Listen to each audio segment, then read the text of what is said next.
This is one of the most important climbing knots of them all. It is called a stopper knot or barrel knot.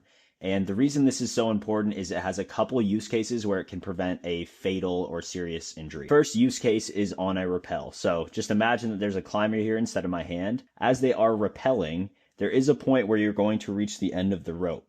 And without something to stop you, a lot of people will be looking up in the air, looking at the climb, managing other things, and not realize that they are coming to the end of the rope.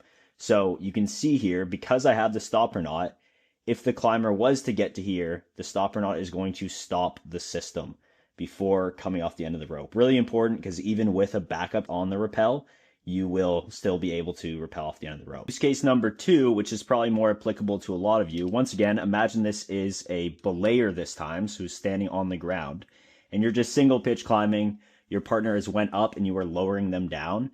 But before they reach the ground, you're going to reach the end of your rope.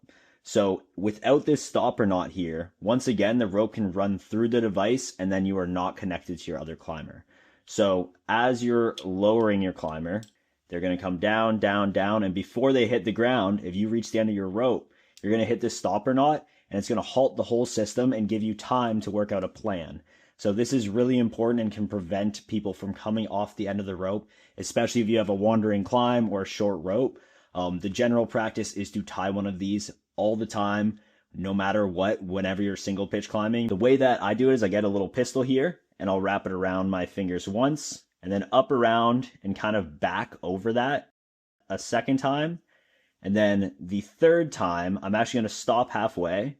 And if you look at the back here, I'm going to push it through this back, which looks more awkward than it truly is.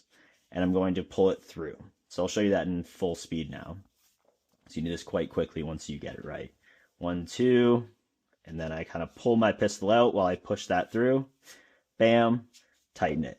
Now the final thing here, general practice, at least over here in Canada, is to have at least 30 centimeters or 12 inches at the end. So as long as you have a snug knot, it shouldn't do much of this, but it's possible that it could jiggle and loosen itself. This is right at the end, and say that the wind catches this, it bumps it against the rope, and it kind of loosens this off. It's potential that as you hit the end, this could get sucked through, and just the knot just gets eliminated completely, which kind of defeats the point. So that is the stopper knot. Once again, 1, 2, back through. Super important.